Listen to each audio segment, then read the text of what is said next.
Welcome back, all the Pimmy players. Now a new phase coined by Keith Fusel next to me here. Happy Friday. We've got a lot going on today. We do. We do. We got a big weekend on top. We got 6 stakes races tomorrow. That's going to be a huge day. The BWI Turf Cup. Looking forward to that. I tell you, yeah, the weather. We couldn't ask for better weather. Unfortunately, a little rain in the earlier in the week. It's going to keep us off the turf today. Hopefully we're back on it tomorrow for some of that stakes action. But, man, it is a glorious day here in Baltimore this afternoon. And here we are today at the races, kicking off that first race with that early pick 5.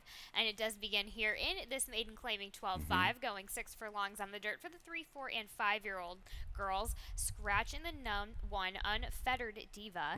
Keith, you have the number 9, Giamaya, on top for Robin Graham. Thais Pustina gets the call. Yeah, and main track is fast, as you could see there from that shot that we had. This opener, PJ's rider is going to take a ton of play on the drop for Brittany Russell and company. Really good speed. 2 races back on the main track at Colonia, but gave in a little bit sooner when I thought maybe the class drop here, just get it done on the front end. But I think Giamaya, and I like both of Robin Graham's horses today, with Thais Pustina, has been riding quite well. Can maybe rate just off of that speed and move into it. Goes turf to dirt, a decent, respectable number. 2 races back when caught wide against a key horse in Poji Bonsi. So, yeah, I'll take a little shot here. 5-year-old, has only started 6 times, a little worrisome out of a mare that was really good, right, Lady Sibylla? I'm sure they had a lot more hope for this one, but maybe they get it done, get the maiden broken today. But Thais Pustina, I had a little stat, 36% the last 30 days with an ROI of 668. There we go. Thais Pustina doing well coming over here to Pimlico, and as you mentioned, beyond that, before that. So hopefully she just can continue that. Yeah. Well done so far, Thais. Let's talk about the number 9 and Sky By for Gina Perry, Giannovello. Recent decent effort is just the key race there. Talked about trainer Gina Perry's affinity for Pimlico. I mean, the horses have run well. We had Tall Order at a big price run big last week. Avello gets along with this one very well. Has been able to kind of get this one to make a move off the pace. Yeah. I think that style is going to work here in today's opener. Hopefully he can kind of get her drafting in a little bit early around the turn, not to be hung too wide, but just a little short at 7/8. The turn to 6 furlongs is going to work beautifully, I think, here for Sky By. And there we have it, 5962. Of course, PJ's rider going to be taking plenty of money for Brittany Russell. You and I both don't have this one as our top, but do you have anything to add about this one? No, I just, she's got so many horses, and some of them just maybe just don't fit the bill, and they will drop early. Yes. They're not scared. Another one's going to come into that barn. PJ's rider is trying to get through and get this maiden broken for them. She's quick. Let's see if she can get the 6 furlongs. And there we have it. Race number 2 does kick off the early pick 4, and Keith kicks off your ticket as well. Let's take a look and see what we got going on. Yeah, I really wanted to add one more horse in this opener. Would have bumped it up to, I believe, a $36 ticket. That would have been Thunder Boss, so if you can do that. But I'm going to stick with the 1 and the 4 to get us going. Race 3 with the 4 and the 7. They look like they're both going to be tough in their shorter prices. So race 4 is the race that I spread. 2-year-olds, the maidens going 6 furlongs. I thought this was a wide open race. You've got experience with the 2. Classic Joke is going to be my top pick, but I add the 1, the 3, the 4, the 5, and the 7 along with that 2. Wrap it up in race number 5 with the 5 Carbonite. It might hold little value here for Raymond Ginter and company, along with Built Right Stables, and the 7 Running River as your speed. So there you go, $24 ticket. That's the structure for the early pick 4. Add it if you want to. That's also the magic number for you. $24 ticket for Keith Fusel in the early pick 4, which does start with this claiming $16,000 for the girls and up, which have never won 2. Now, originally on the turf, now on the dirt, scratching the 2, 3, 6, 8, 9, 10, and 13. Keith, you and I both land on the rail. Loving Cup, Hugh McMahon, William Humphrey here returning back to the dirt. Got quite a few of these horses coming off of races over at Timonium. A couple of them with some trouble, including Loving Cup. Now, I think she's just going to get the right kind of setup here today. You've got some one-dimensional types. Maybe one shakes free. Could be Meet Me at the Beach. Could be the speed of the speed. But Loving Cup held pretty well. You see that comment checked at the quarter pole, like leaving the far turn at Timonium. I thought Still Tried pretty well into a race at the internals were okay. So I'm going to look for this one to just ride the rail almost every step of the way, and then hopefully find that seam top of the stretch to run down the speeds. But the 4 does scare me.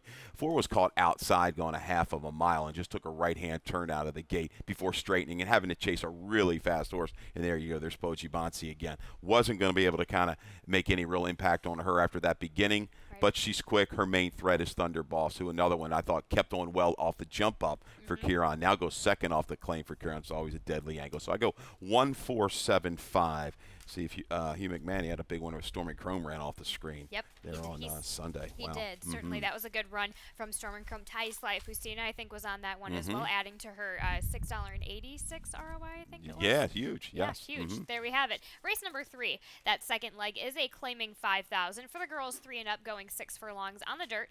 Scratching the 5, Caged Pixie. You and I both have the number 4 on top, Irish Lace. This one is in the barn for Rudy Sanchez Salmon. Gets Johan Rosado. And you look at the conditions of these races. You always have to kind of check them out first.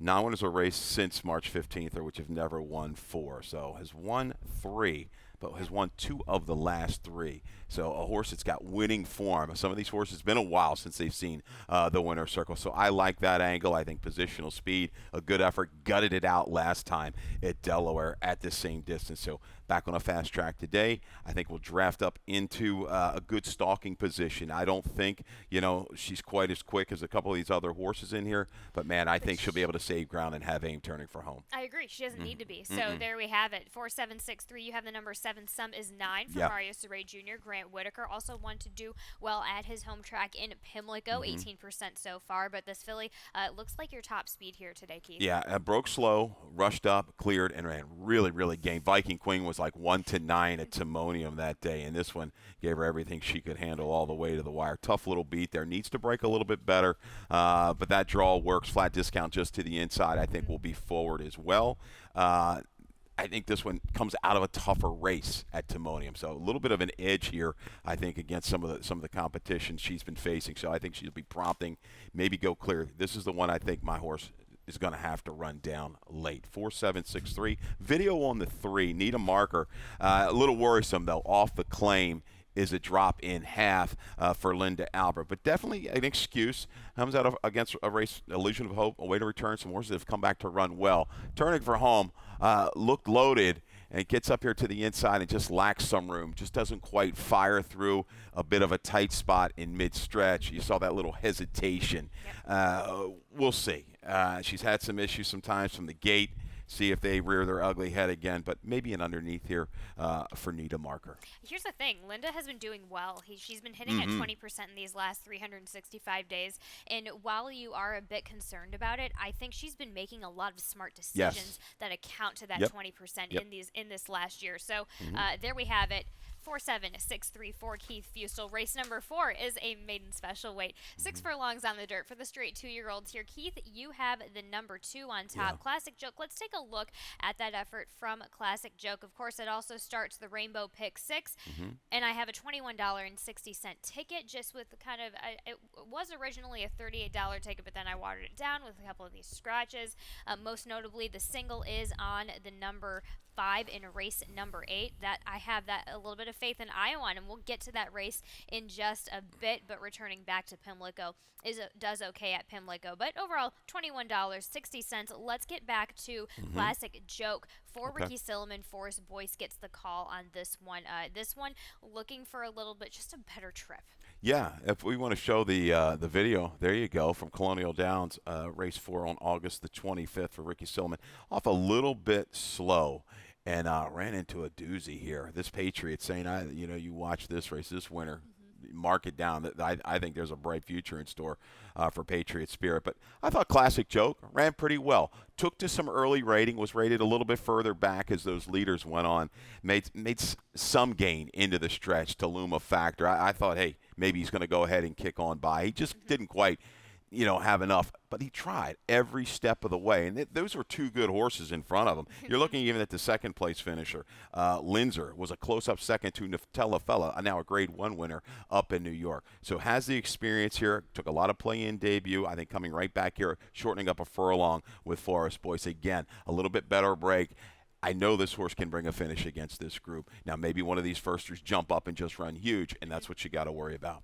That's kind of the angle I go with a little bit Okay. there, but we'll get to that in a second. In fact, let's talk about that first-time starter in Regalo. Brittany Russell, Sheldon Russell, Maximus Mischief, 28% with the first-time starters. Yeah, I went and watched this one, went back and looked at that work at Timonium at the sale. 10-3, looked good. Maximus Mischief just out of the box is really, really fast. 28% with the 2-year-old first-time starters is Maximus Mischief. Lone Sib, 0 for 11, topped in a 14 debut, paid a lot of money. There's some quality deeper in this family, and you got to respect the barn. Now, just you hate to nitpick at a barn like Brittany Russell does so well, but the last couple years, 3 for 22 with the 2-year-old maiden special weight types on the dirt in Maryland. Not the highest percentage. Hitting the board a lot, 15 to 22. So they're live. They're going to run well. Just this is the way those stats work out sometimes. But when you're thinking a short price, I got to take a little shot against might be any kind. But Dago Classic Joke, I think the 3 is interesting. Amen McLaurin for Michael Match. You look the last couple years, 4 for 15. 27% with the 2-year-old firsters with an ROI of 311. That mare was good, 4 for 17, a multiple grade 2 winner. So there's lots of ways to go here. We could sit all day. You got the 7 in there and take nothing away. That was a very good effort. You get 12 to 1 on the line, and probably might just be in that range based on some of the barns and some of the breeding on these horses and the form of the 2. So this horse, take nothing away. Comes out of a double key race and ran really hard every step of the way. Yep. So I understand. I do like that though, and further that it was the 12 to 1 that kind of kept that one solidified in that exacta. Tim Keith lately second time starters, 1 for 21 but 6 for 21. So the second running these second time starters underneath, that's a good angle to go at with the barn in general. Charlie Marquez has been getting some good chances on Tim Keith horses as well. Yeah, I'm interested. I'm really looking forward to this race. It's one of the races on the card that I like. These 2-year-olds, the breeding and the barns that have been year in and year out solid with the 2-year-olds. Looking forward to it. I mean, goodbye note. By Blofeld, who's been very good with the first time starters, has to overcome that inside. But you got a 20 to 1 on a horse that you look at. One of the family members ran okay on the dirt first out. So there you go. Good race here in race number 4 at Pimlico. He finalizes on 2-5-3-7 for Keith Fustel, and we go to race number 5, last leg of the early pick 4 in this claiming 25 non-winners of 3, going 6 furlongs on the dirt. Scratch the 1A Pudge Boy Palace, 2 Shack in the Box, 6 Chocolate Shake, 10 Switzer. Let's talk about and take a look at your top selection in the number 5 at Carbonite for Raymond Ginter Jr. Built Right Stables gets J. Ron Barbosa here today, and let's take a look back at that effort in August. Yeah, this is the 2-back try. It's just kind of squeezed back at the break. Has to move up in between horses. Shows a pretty good turn of foot to get up into contention. And then again, we're going to fast forward a little bit, but we're going to get to about the 3/8 pole. And Carbonite's going to get a little bit of quandary, right? Just kind of staying in there, though. This was a tough trip. Sent along, pushed along, sandwiched in between. Going to have to give up a little ground. Maybe he was a little intimidated. I don't know. Yes. I mean, just kind of eased back just a bit. But I like the finish. He recovered. He shifts out. You're going to see him here this last 1/8 of a mile. Thanks, guys. And closed up quite well. Let Ritty Star, just a little too good, but a gutsy effort at 7-2 that day. Last time out was rated back. Took a firm hold early at Timonium. The other Ginter wins it in Casanova Kitten. I think this one fires today. You've got a scratch of one of the other speeds. I thought maybe Pudge Foot Palace be out there. I think Carbonite's going to have to be put into the race again, reunited with Barbosa.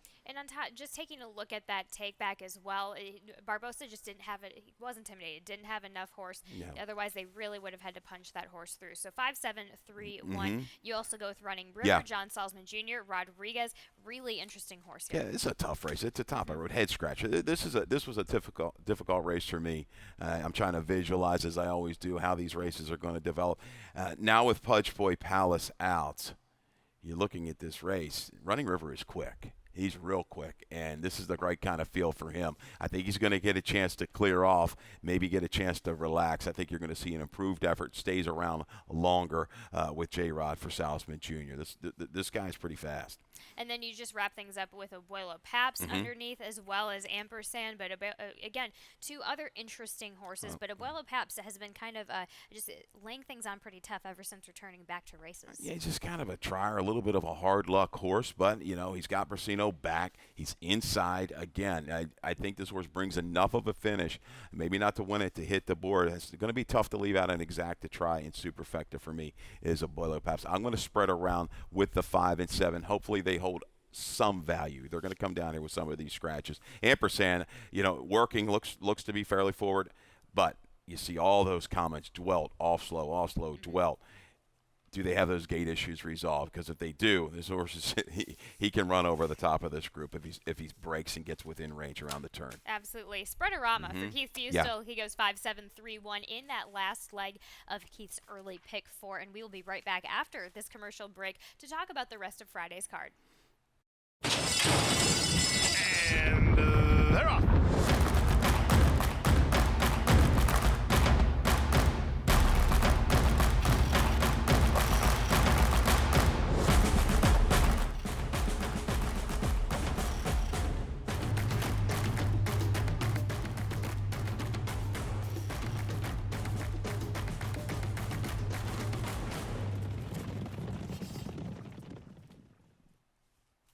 And we're back, of course, starting things back off in this second half of Friday's card with the jackpot super high 5 carryover. That's definitely going to be climbing a bit higher than the 2,197. That does start in race number 6. This is an off-the-turf event. Starter optional 20,000. Scratch in the 1, 4, 6, 7, 11, 12, and 14. Keith, you and I both agree and land on the number 5, Bundle of Joy for Mark Salvaggio. Tyler Connor gets the call here today. Yeah, I'm always a little leery sometimes. The shippers coming in from Grantville, they're up there in their own world. But no, it's a good spot. I enjoy going up there. Go to Hershey Park, go to Grantville, go to a little stop at Penn National. But Bundle of Joy, yeah, first off the claim, just blitzed the field. It was only a total of 4 in there and got a major assist when Organized Chaos got left at the break. That one came back to beat a good field at Timonium. But Bundle of Joy, just the way that she did it, she's won her last 2 tries on a fast main track. Yes, she's got some other speed, but looking at that video, I think she's got a rating here as well. She really controlled that pace within herself, just chirped to a little bit by the jockey top of the stretch, and she was gone. Very eager through the wire. So I think Tyler Connor and company, they just need a break to get position. I think this one will take the rating and win right back. If you're looking for that horse to move in, Breezy Connection, Jerry Brooks, Martina Rojas riding well. This is the one I think improved the last couple tries. There's going to be a bunch of chasers in here. This is the one that picks up the pieces, and maybe if things get really, heated up and contested, gets it done at an okay price. I'm 5-10, 10-5 in here. Those are the 2 I will key. Spicy Margarita does concern me a little bit off bat at Timonium. When she's right, I think at 5-8 she can get into the race and stay around. And there we have it, 5-10-8-3. The 10 being a nice value play for Keith Fustel at 15-1. Yep. Race number 7 is an allowance. 6 furlongs on the dirt for the 3-year-olds and up. Scratching the 1 Tenebris. Let's take a look at number 2. How you have on top, and Fine Faith. The other, as you mentioned, Robin Graham horse gets Richard Monterey back in the saddle here today. Let's go ahead and take a look at that effort in August. 32-1. Not going to get that today. No. Not anywhere close. 6-1 on the line. And, just had this one right. Off of a break from February to August. What I liked was down inside where he's going to be today, was able to just break sharp and go. Showed really good rateable speed, which you love to see, nursed along beautifully by Monterey. And you see who's heating up on the outside. The Wolfman, that is a seasoned, crafty veteran, won a lot of races, has run some really fast races. Fine Faith took to encouragement. It really wasn't set down to about past the 3/16 poke out, and digs in and holds firm. Robin Graham had another horse like this we talked about off of a maiden score, super accelerated, went on to run a couple big races. Hence, we're going to show this stat, and that ROI is a little juiced up because of super accelerate. and Fine Faith. But last 2 years we on the dirt, go. Robin Graham, she's done quite well. 5 for 16, 31%, 7 for 16 in the money with the allowance runners. There you go. ROI Gaudy, 1270. I think Fine Faith has got the right kind of feel. Maybe Murray coming in, first time Brittany Russell from the Baffert barn. We've seen these horses come west to east and just run lights out. Yep. I'm going to have to see it one time. I think Fine Faith can come back and take that lead early, maybe handle some pressure from Liberty Star and get it done. I think Aquer is a horse that if things get really heated, is great form right now at Monmouth. Has unleashed some serious runs from the back. Might need a little bit of help. Juarez is on the 1A Aquer, but kind of a different kind of a horse right now for Bruno Tessori.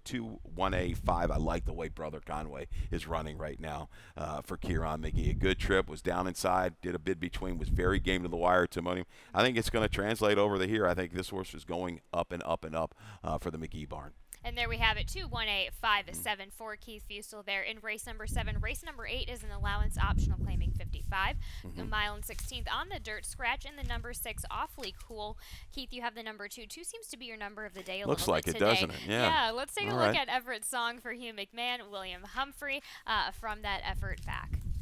My dad used to like playing 2-2-2 in the lottery. There we Was have he it. had triple deuces? Okay. I don't know if he ever hit it, but we'll see. Count it. Maybe it'll just count for today. But Everett's song, we're going to go back to the race in May and at Pimlico. This guy is 3 for 3. So you want to say horse for a course? Yeah, horse for a course is Everett's song. It's going to prompt the issue. And really, I mean, guts it out, gets that trip off the duel, goes clear, and is able to dig in and hold off. Galerio, we know what kind of form he was in at that time. So I'm going to go ahead. I thought the race after that was very good despite the stumble at Laurel. But I'll forgive him. The race at Mountaineer, caught wide against a much better group. Third-place finisher, came back to run second in a grade 2. He's back home. He likes Pimlico. This is his spot. With the scratch of Awfully Cool, who I thought was really going to press all threes, I still think he can get position inside because there's a fresh horse like Uncle Irish that might be part of that pace flow as well. So, yeah, save ground and then work it out from there, Mr. Humphrey. I like it. There we have it, the Everett song on top. You also have the number 5, Iowan. The other Mark Salvaggio runner shipping in Tyler Connor. This one I have in my top selection. Yeah. A really nice win back at Laurel on late June earlier this year. This guy's just been, again, as we like to say in the press box, an ATM machine. 17 for 44, 9 seconds, 8 thirds for 358,000 and some change. Yeah, got the better of all threes. I think, again, outer post. This horse can relax you. You can kind of almost put him anywhere. You've seen him. He's been very versatile throughout his career. With this group, not quite as fast. I think he's going to be necessary to drop in a couple pads. Don't be hung 4 wide early, but I think he can be just off the rail position and make a steady run to it. And there we have it. You also have the number 3, all threes, Hammy Smith, Sheldon Russell. Hard knocking, throwing out some really nice numbers, but just not quite getting it. Yeah, but they do like seeing that the 6, Awfully Cool, is out of here. So if Uncle Irish isn't as sharp as maybe he's shown in the past with that speed, it's going to be his race to lose up front. And he's a horse, though. You hook him.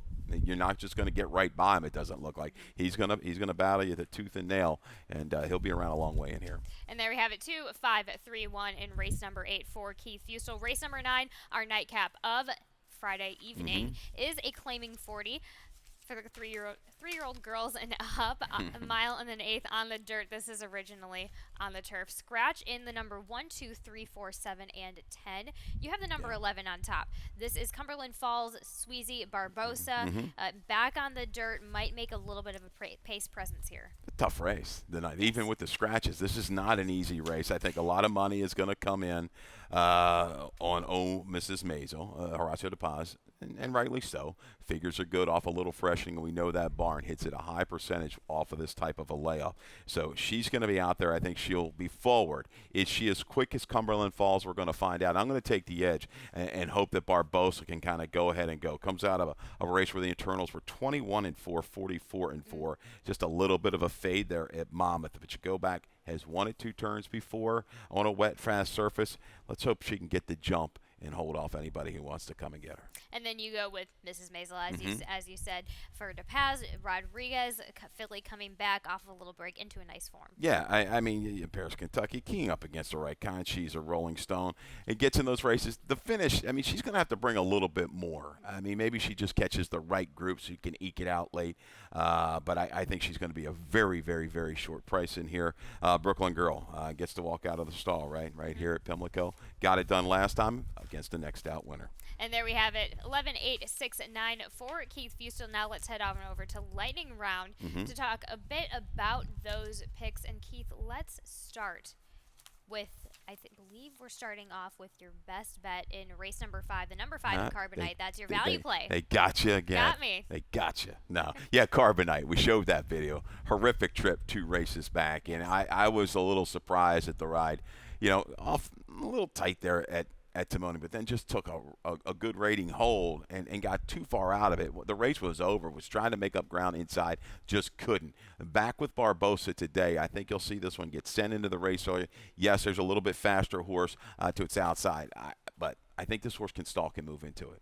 And you go as your best bet of the day, you go with number 2, Find Faith for Robin Graham, gets Richard Monterey in the saddle. Right back. We had the stat, 31% the last couple of years in the allowance races on the dirt in Maryland. Works for me. Proven speed. I like the way he rated. So not necessarily needing the lead, but I think he'll get it against this group. And there we have it. That's an angle that I do like with that horse. So there we have it. The value play and the best bet for Keith Fustel. Now wanted to touch on, you have one last afternoon to get your donations in for the Real Ryder Cup. I'm just putting a picture of the winner over in Lexington. They had their leg in early July, but that goes on up at Fair Hill this afternoon, starting in just a little bit. So feel free to go ahead and go to RealRyderCup.com to sponsor your favorite rider. This is a great fundraiser for the aftercare programs for all of these thoroughbreds that we come to know, love, and appreciate and bet on. Absolutely. Yeah, I mean, they deserve it. I mean, you go out there. I mean, obviously, if you're here, we'd love to have you here. But somehow, if you're up in that area, go check it out and support a great, great cause. And there we have it. And we will go over to Dave Rodman for some more changes and scratches. All right, good luck, everybody.